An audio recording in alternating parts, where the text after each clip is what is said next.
Hello friends, welcome to our YouTube channel HSC study and job. आज की जो हमारी वीडियो है वो है HSC इंटरव्यूज़ के बारे में। इसके अंदर निबोश, आयुष, ओशा के रिलेटेड जो सेफ्टी ऑफिसर की जॉब्स आती हैं उनमें जो इंपॉर्टेंट क्वेश्चन आंसर पूछे जाते हैं, ये आज की वीडियो उनके रिलेटेड है। तो स्टार्ट करते हैं हम आज की हमारी वीडियो। इसके अंदर ये मैंने जो सारे टॉपिक लिखे हैं इनके बारे में हम आज कॉन्सेप्चुअल डिस्कस करेंगे ताकि आपको समझ आ जाए। साथ साथ मैंने पिक्चर्स मेंशन की हैं ताकि आपको समझने में आसानी हो। तो सबसे पहले अगर किसी ने हमारा चैनल सब्सक्राइब नहीं किया तो काइंडली सब्सक्राइब कर ले ताकि मजीद आने वाली वीडियोस की इन्फॉर्मेशन उसे मिलती रहे। आज का जो हमारा फर्स्ट क्वेश्चन है वो है डिस्क्राइब योरसेल्फ। किसी भी इंटरव्यू के अंदर सबसे पहले नंबर पे पूछा जाने वाला यही क्वेश्चन होता है। तो आपकी रिज्यूमे उसके पास होगी, तो आपने सबसे पहले अपने नाम से स्टार्ट करना है। अपनी ग्रेजुएशन आपने डिग्री की है, आपने DA किया हुआ है या आपने जो आपका एजुकेशन बैकग्राउंड है वो आपने बताना है। उसके बाद आपने ये बताना है कि आप इस वक्त करंट कहाँ पे जॉब कर रहे हैं या आपने डिग्री कौन सी करंट की हुई है। तो उसके बाद जो है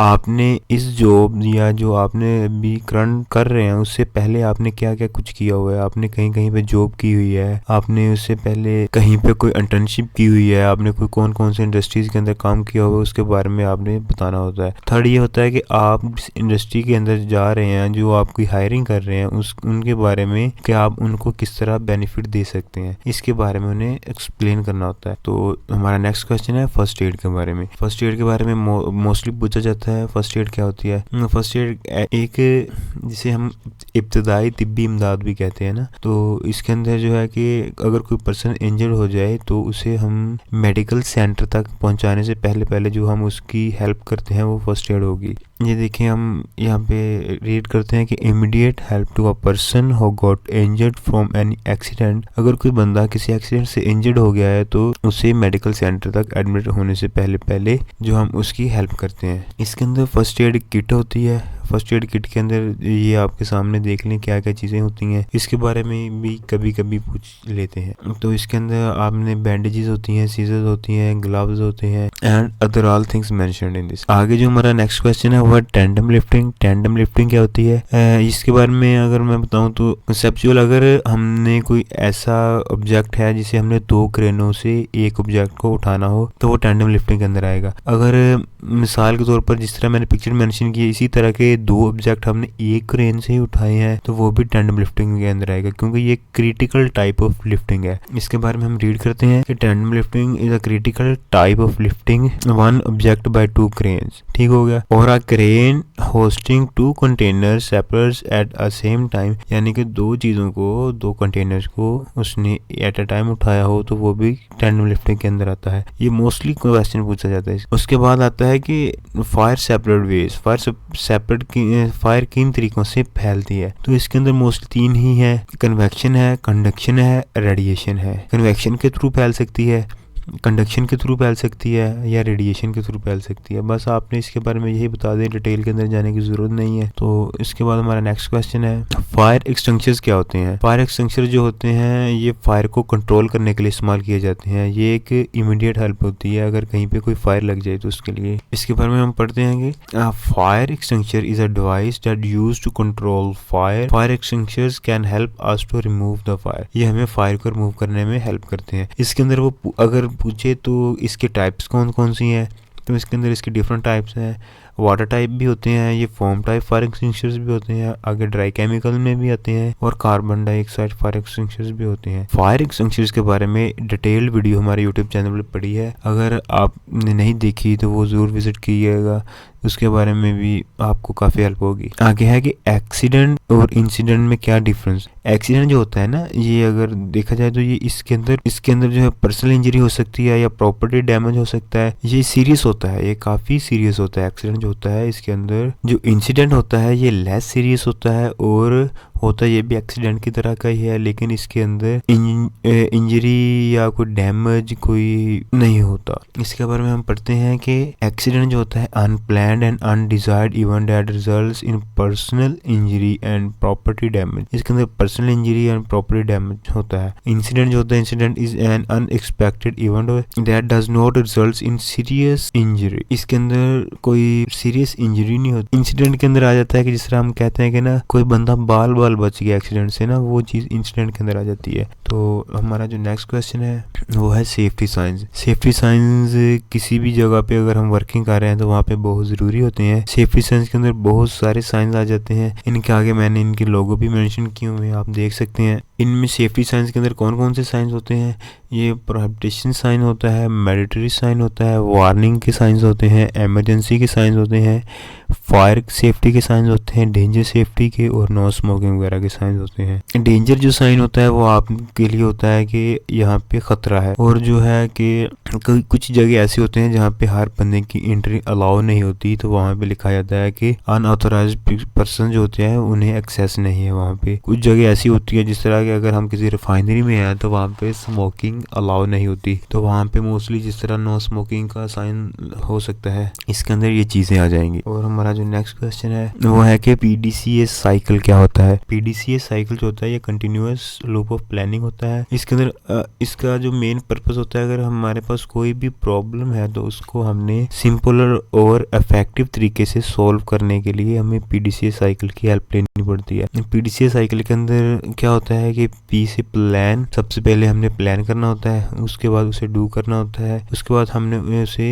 चेक करना होता है, तो चेकिंग के बाद हमने उसे एक्ट करवाना होता है ना अपने टीम मेंबर्स के अंदर। तो ये मेन थिंग्स होती है इसके अंदर। आगे है कि व्हाट इज स्काबा। स्काबा के रिलेटेड जो है कि ये एक सेल्फ कंटेन्ड ब्रीथिंग अपरेटस होता है। अगर कहीं भी कोई पानी के अंदर है बंदा, तो उसे बचाने के लिए, अगर कोई बोट वगैरह खुदा ना खास्ता को डूब गई है, तो उसके अंदर जो बंदे हैं उनकी लाइफ को सेव करने के लिए मोस्टली ये यूज किया जाता है। तो जो है इसके अंदर ना बंदे को जो होता है उसको ऑक्सीजन होती है ना वो प्रोवाइड की जाती है। ये मोस्टली जो है फायर फाइटर्स वगैरह जो होते हैं हजरात, ये भी इसे यूज करते हैं। आगे है कि what is smart goal. Smart गोल के अंदर जो होता है कि ये अपने ऐसे स्पेसिफिक, एम से मेजरेबल, ए से अचीवेबल, आर से relevant and time bound, T से टाइम बाउंड, ये भी हमें किसी गोल को अचीव करने के अंदर हेल्प करता है। उसके बाद है हीरा मॉडल क्या होता है ना। हीरा मॉडल बहुत ही इंपॉर्टेंट क्वेश्चन है। हीरा के बारे में अगर हम पढ़ें तो ये इस तरह है कि जैसे नाम से ही मेंशन है कि एच से hazard identification and risk assessment. इसके अंदर जो भी हैजर्ड होगा सबसे पहले हमने उसे आइडेंटिफाई करना होगा कि यहाँ पे कौन कौन सा हैजर्ड है,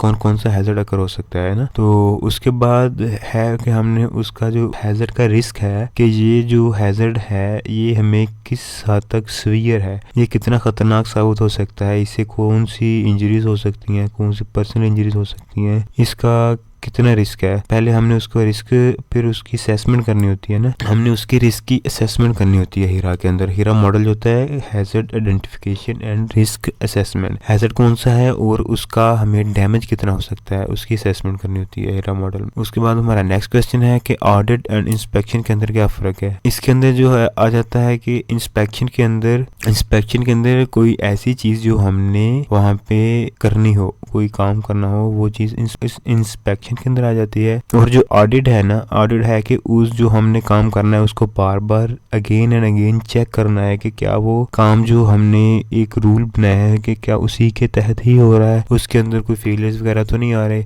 इसके बारे में पढ़ते हैं कि an inspection is typically something that a site is required to do। कोई भी साइट है उसका जो उसने जो काम करना है वो इंस्पेक्शन के अंदर आएगा। और जो ऑडिट है कि audit are the check and an audit is the process to checking the compliance an audit is the process of checking. इसके आगे जो हमारा नेक्स्ट क्वेश्चन है ये भी बहुत इंपॉर्टेंट है, प्रिवेंटिव एंड करेक्टिव। प्रिवेंटिव के अंदर क्या आएगा और करेक्टिव के अंदर क्या आएगा, इसके बारे में हम पढ़ते हैं। जो करेक्टिव है ना, ये कोई हैजर्ड या कोई एक्सीडेंट पहले हो चुका है वो दोबारा ना हो, उसकी रिकरेंस ना हो, इसके लिए हम करेक्टिव एक्शंस लेते हैं। और जो प्रिवेंटिव है ये अगर कोई किसी चीज़ का हमें पता है कि यहाँ पे ये हैजर्ड है, वो वाकया ना हो वहाँ पे, उससे बचाने के लिए कि वो हमें कोई भी चीज़ का खदशा आएगा, ये एक्सीडेंट यहाँ पे हो सकता है ना, तो वो एक्सीडेंट ना हो और ना ही पहले हुआ हो वो एक्सीडेंट, तो उससे बचाने के लिए हम जो है वो प्रिवेंटिव एक्शंस लेते हैं। इसके बारे में हम पढ़ते हैं कि करेक्टिव एक्शंस प्रिवेंट्स रिकरेंस, यानी कि करेक्टिव एक्शंस हैं जो वो हमें बचाते हैं कि कोई अमल दोबारा वाक़ ना हो, कि वो पहले वाक़ हो चुका है लेकिन वो दोबारा ना हो। वाइल जब प्रिवेंटिव एक्शंस प्रिवेंट अकर तैयार हैं कि कोई चीज़ का हमें पहले प्रिवेंट का मतलब होता है कि बचाना, कोई चीज़ है पहले वाक़ई हो चुकी है और उससे कि वो दोबारा ना हो,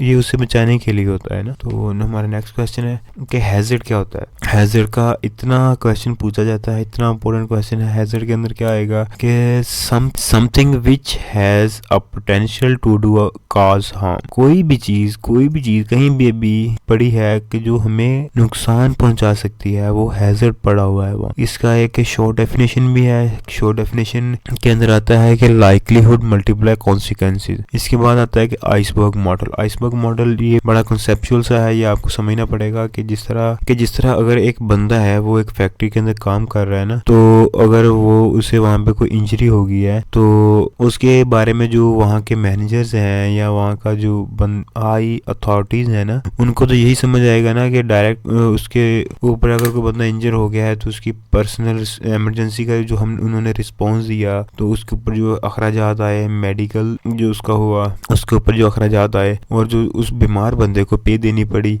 उसके ऊपर जो अखराजात, और जो बीमार बंदे को पे देनी पड़ी उसके अंदर जो अखराजात आए, और जो उस इंडस्ट्री को फाइन पड़ा, कोई मिस्टेक हुई अगर उसका कोई फाइन पड़ गया तो वो अखराजात इंडस्ट्री को ये सिर्फ ये चीज़ें नज़र आ रही, यही अखराजात सिर्फ नज़र आ रहे होते हैं। लेकिन अगर देखे जाए तो एक जो कोई अगर वहाँ पे कोई एक्सीडेंट हुआ है तो उसकी दो तरह की कॉस्ट होती हैं। ये जो उनके सामने आ रही हैं ये डायरेक्ट कॉस्ट है, ये उन्हें भी पता है, ये हर एक को पता चल रही है। लेकिन कुछ है कि वो इनडायरेक्ट कॉस्टेज हैं जो उनके ऊपर पड़ रही हैं लेकिन उन्हें उनके बारे में पता नहीं है। जिस तरह कह लें कि इन्वेस्टिगेशन की जो कॉस्ट होगी, जो हमने जो हैज़र्ड वहाँ पे हुआ है, कोई एक्सीडेंट हुआ है तो वो कोई मशीन वगैरह वो रन कर रहा हुआ तो वो जो इक्विपमेंट था उसको रिप्लेस भी करना पड़ा होगा, या उसकी रिप्लेसमेंट या उसकी जो कह लें कि रिपेयरिंग करवानी पड़ी होगी, और जो है कोई नेक्स्ट नया पर्सन ढूंढना पड़ा होगा, उसकी ट्रेनिंग करवानी होगी, ट्रेनिंग कॉस्ट भी पड़ेगी ये। और उसके बाद है कि जो जितनी देर वो मशीन वगैरह बंद रही है तो उसके प्रोडक्शन नहीं हो सकी तो लॉस ऑफ प्रोडक्शन आ जाएगा। कुछ ऑर्डर हैं जो हमारे कैंसिल हुए होंगे क्योंकि मशीन तो रन पोजीशन में रही नहीं, तो उसकी वजह से कुछ जब तक बंद रही हैं तो प्रोडक्शन तब तक बंद रही, तो इस वजह से कुछ ऑर्डर भी कैंसिल हुए होंगे। ये चीज़ें आ जाती हैं इसके अंदर। उसके बाद है कि वो ये व्हाट इज़ साइलेंट किलर।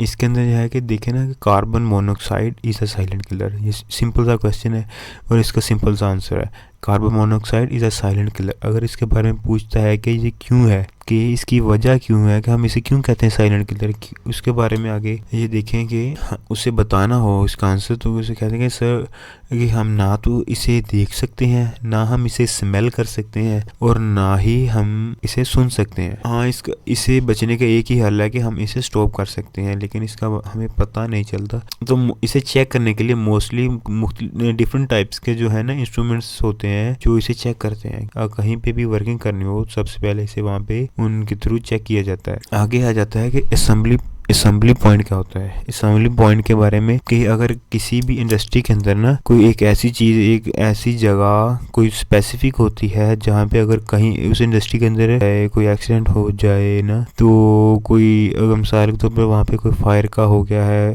हादसा हो गया है ना, तो वहाँ पे अगर सायरन बज जाए उनके फायर सेफ्टी की, ऐसी जगह रखी होती है जहाँ पे उन सब ने आगे इकट्ठे होना होता है। तो वहाँ पे वो हेड्स की ना काउंटिंग करते हैं, तो देखते हैं कि सुबह कितने बंदे आए थे, वो अगर वो सभी वहाँ पे मौजूद हैं, अगर कोई बंदे मिस हैं तो वो फायर के अंदर कहीं ना कहीं फंसे होंगे, तो उन्हें वहाँ से किस तरह निकालना है। तो ये चीज़ें होती हैं। असेंबली पॉइंट एक ऐसी जगह होती है, इसके बारे में हम पढ़ते हैं, a place where peoples in an office factory should go if there is an emergency. अगर वहाँ पे कोई एमरजेंसी हो जाए तो वहाँ पे एक सब फैक्ट्री के मेंबर्स का इकट्ठे होने की जगह को हम असेंबली पॉइंट कहते हैं। आगे आ जाता है पीर ग्रुप। पीर ग्रुप है ना, इससे उन्हें बताना है कि सर इसकी ना मोस्टली दो टाइप्स होती हैं, एक पॉजिटिव होता है, एक नेगेटिव होता है। पीर ग्रुप होता है कि अपने आइडियाज़ को दूसरे के साथ शेयर करना। तो ना इसके अंदर एक जो पॉजिटिव ग्रुप होगा वो पॉजिटिव आइडियाज़ को दूसरे ग्रुप्स के साथ शेयर करेगा। इससे एक जो इंडस्ट्री होती है वो फेमस होती है ना। तो जो नेगेटिव ग्रुप होगा वो उसके फेलियर्स, किसी इंडस्ट्री के फेलियर, उसके बैड एक्शंस के बारे में डिस्कस करेगा। ये चीज़ है, ये कंपनी को हार्म पहुंचाती है तो एक एज ए HSE ऑफिसर हमारा जो इसके अंदर वर्क होता है कि हमने वो जो नेगेटिव ग्रुप होता है उसे ब्रेक करना होता है किसी भी तरह ना। तो ये मेन काम है इसका। आगे आ जाता है है कि फायर ट्रायंगल। फायर ट्रायंगल क्या होती है? सबसे पहले तो इसके बारे में हम पढ़ते हैं कि ट्रायंगल को हम फायर ट्रायंगल क्यों कहते हैं। ट्रायंगल के अंदर 3 चीज़ें होती हैं, इसके अंदर भी 3 कंपोनेंट्स होते हैं ना। इसके अंदर जिस तरह के फायर को इग्नाइट करने के लिए, फायर चलने के लिए 3 चीज़ें बेसिक्स होती हैं। इसके अंदर फ्यूल आ जाता है, ऑक्सीजन आ जाती है, हीट आ जाती है। इसकी अगर डेफिनेशन देखें तो a chemical reaction of fuel which required amount of heat and oxygen. एक जो है फ्यूल जो है उसका required amount of heat and oxygen के साथ अगर रिएक्शन हो जाए तो फायर, वहाँ पे फायर अकर हो सकती है। तो अगर कहीं पे फायर अकर हो जाए तो इस ट्रायंगल्स के अंदर से हमने किसी एक चीज़ को ब्रेक करना होता है ना, उसकी सप्लाई चेन को। अगर हम देखा जाए तो जो चीज़ वहाँ पे इजीली हम ब्रेक कर सकें, जिस तरह कह लें कि अगर हम वहाँ पे फ्यूल की सप्लाई चेन अगर हम ब्रेक कर दें तो फिर भी हम फायर के ऊपर कंट्रोल कर सकते हैं। अगर हम वहाँ पे ऑक्सीजन है, मोस्टली 21% हमारी एयर के अंदर होती है, वो आग लगाने के लिए आग लग सकती है ना।